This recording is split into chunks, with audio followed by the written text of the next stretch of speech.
청양고추 가격이 폭락해 산지에서 대량 폐기하고 있습니다. 경기 침체에 AI, 부재역이 겹쳐 소비가 줄었기 때문입니다. 해양 관광 도시를 내세우며 창원 연안 유람선이 운항됐지만 사업자가 적자로 운항을 중단했습니다. 김해시 여객터미널 소유권을 넘겨받는 기부 체납을 두고 김해시와 시의회가 공방을 벌이고 있습니다. 선박을 이용한 딸기 수출 컨테이너 온도를 위성으로 원격 조절하는 기술이 도입돼 수출 비용을 낮추게 됐습니다. 안녕하십니까. 이어서 경남 소식입니다. 맵기로 이름난 청양고추의 주산지인 밀양에서 수확하지 않은 고추밭을 갈아엎고 있습니다. 소비 부진에 과잉 공급까지 겹쳐 가격이 지나치게 떨어지자 정부가 직접 청양고추 폐기에 나섰습니다. 보도에 이대환 기자입니다. 농민들이 수확한 청양고추를 다시 논밭에 쏟아붓고 있습니다. 지금 당장 팔아도 되는 멀쩡한 고추입니다. 불과 10분 만에 10톤, 2천만 원어치의 청양고추가 거름으로 변했습니다. 겨우내 애지중지 키운 농작물을 버려야 하는 농민들은 비통한 심정입니다. 가격도 이거 너무 아예 말도 안 되는 가격을 지금 형성하고 있기 때문에 농민들이 눈물을 머금고 이렇게 버리고 있습니다. 현재 청양고추의 경매가는 킬로그램당 2,000원 안팎으로 지난해 비해 5분의 1에 불과합니다. 수확할수록 손해가 나고 시장 가격을 더 떨어뜨립니다. AI의 구제역까지 겹쳐 청양고추 소비의 80%를 차지하는 식당가의 불황이 계속되고 있기 때문입니다. 옛날에는 고추 일주일에 한 10kg 한 박스 썼는데요. 지금은 5kg밖에 못 쓰지요. 이에 따라 정부는 가격 안정을 위해 경남 밀양과 창원 등 주산지의 청양고추 140만 톤을 보시는 것처럼 산지에서 폐기하고 있습니다.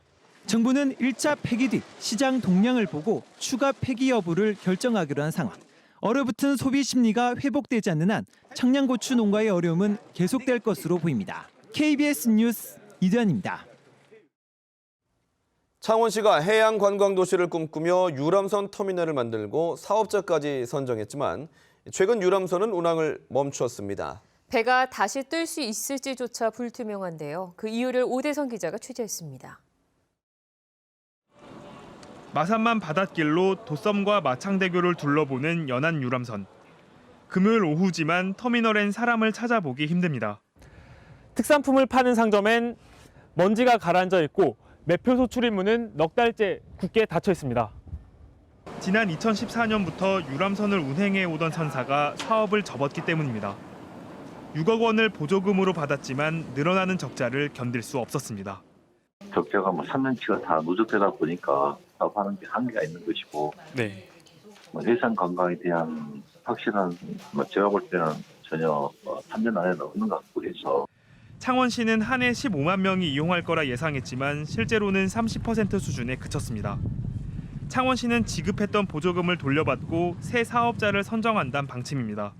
유치가 되면은 인센티브라든지 각종 우리 지원 시책을 마련해서 해양 관광이 활성화되도록. 하지만 업계 반응은 싸늘합니다. 볼거리나 즐길 거리가 부족한 상황에선 누가 오더라도 적자를 피하기 힘들 거란 겁니다. 정책 자체도 구호에 좀 지나치지 않나. 바다에서 할 수 있는 행사나 또는 섬에서 할 수 있는 행사를 좀 더 적극적으로 유람선 관광, 준비는 부족한데 의욕만으로 추진된 사업은 아닌지 철저한 재검토가 필요합니다. KBS 뉴스 오대성입니다. 김해시가 이마트로부터 여객터미널 소유권을 넘겨받기로 해놓고 관련 절차는 미루고 있습니다. 수십억 원 적자에다 특혜 시비를 불러올 수 있다는 이유인데 시의회는 김해시가 기부 체납을 받지 않으려 한다며 지적하고 있습니다. 김소영 기자의 보도입니다. 대형마트 백화점과 연결된 복합 건물로 문을 연 김해 여객터미널. 현 소유주인 이마트는 김해시가 요구하는 시점에 소유권을 넘겨주기로 약속했습니다. 하지만 정작 건물을 받게 될 김해시는 소극적입니다. 이유는 두 가지.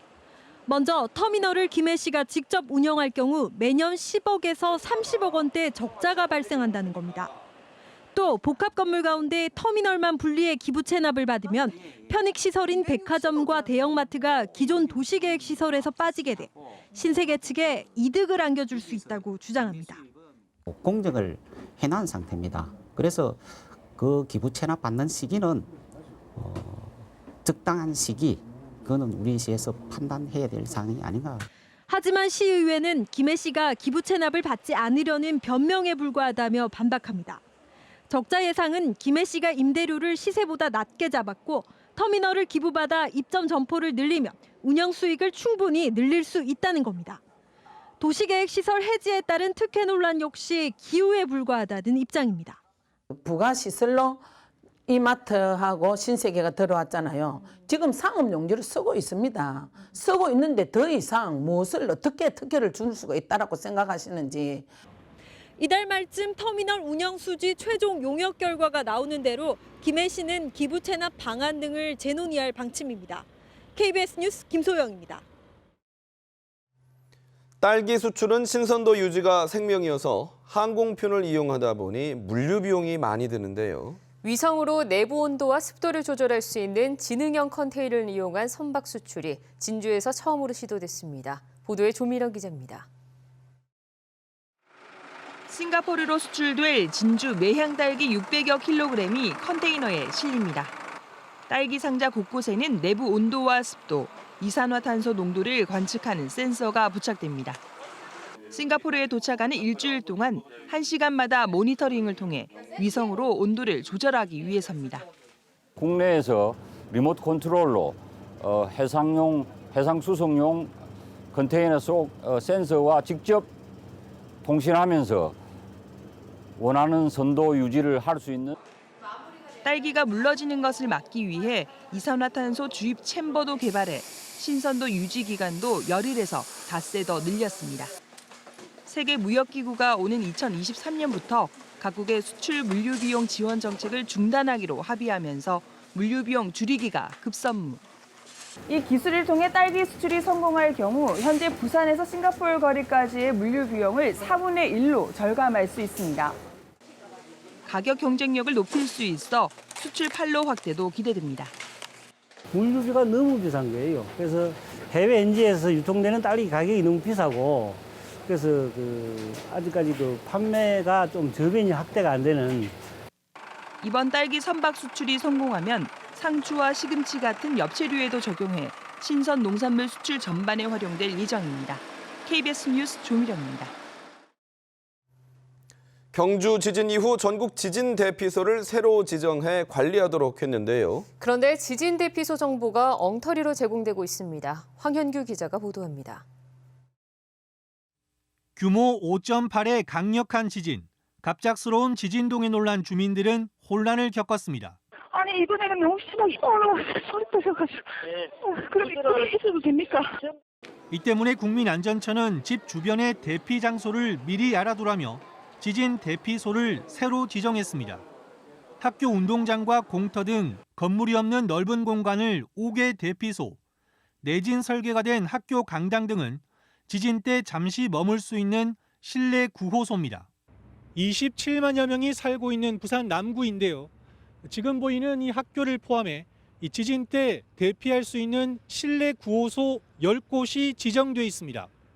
하지만 구청 홈페이지에 지진 대피소 현황에선 5개 대피소만 볼 수 있습니다.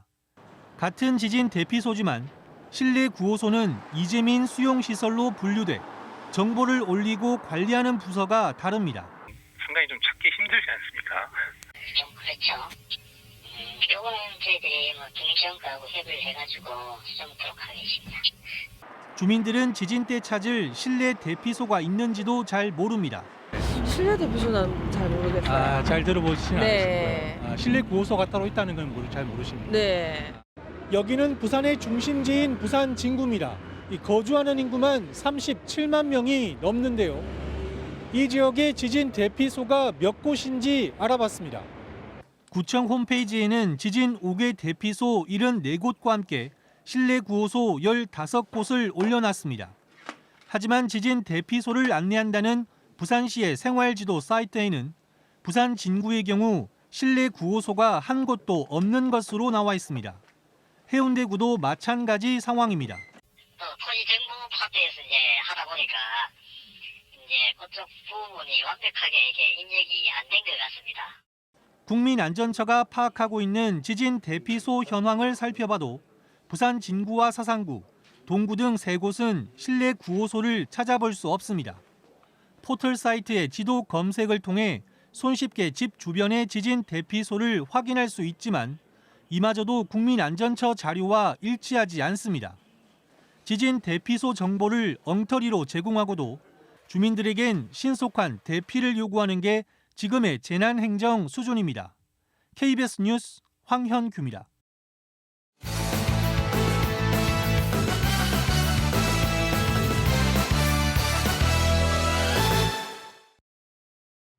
주요 단신입니다. 홍준표 경남지사가 대선 후보로 확정될 경우 도지사직 사퇴 시기에 대해 모든 문제점을 고려한 뒤 시점을 정하겠다고 밝혔습니다. 홍 지사는 오늘 소셜미디어에 대통령 선거, 보궐선거와 관련해 경상남도의 선거 비용 과부담 문제와 줄 사퇴로 인한 보궐선거 혼란 방지 등으로 도정을 안정시킨 뒤 모든 문제점을 충분히 고려해 사퇴 시점을 정하겠다고 밝혔습니다. 더불어민주당 경남도당이 오는 4.12 보궐선거 선거구 7곳에 대한 후보자를 선정했습니다. 양산시 제1선거구 광역의원 선거엔 김성훈 양산시갑 청년위원장을, 기초의원 선거 김해시 가해 하성자 김해시 갑 여성위원장을, 김해시 바해 이광희 전 도교육위원을, 거제시 마해 김대봉 도당 청년위원장을, 함안군 라해 빈지태 전 함안군 의원을, 양산시 마해 서진부 전 양산시 의원, 하동군 나해 이강현 전 하동생활체육회 사무국장을 선정했다고 밝혔습니다. 하포문화동인회 창립 40주년 기념식이 오늘 창원 사버이 호텔에서 열렸습니다. 하포문화동인회는 지난 1976년 첫 강좌를 시작해 가곡의 밤 행사와 여성 강좌 등 다양한 주제와 형태의 문화 강좌를 열어왔습니다. 하포문화동인회는 창립 때부터 동인회를 이끈 조민규 명예이사장을 기리는 봉사상을 제정해 시상식도 가졌습니다.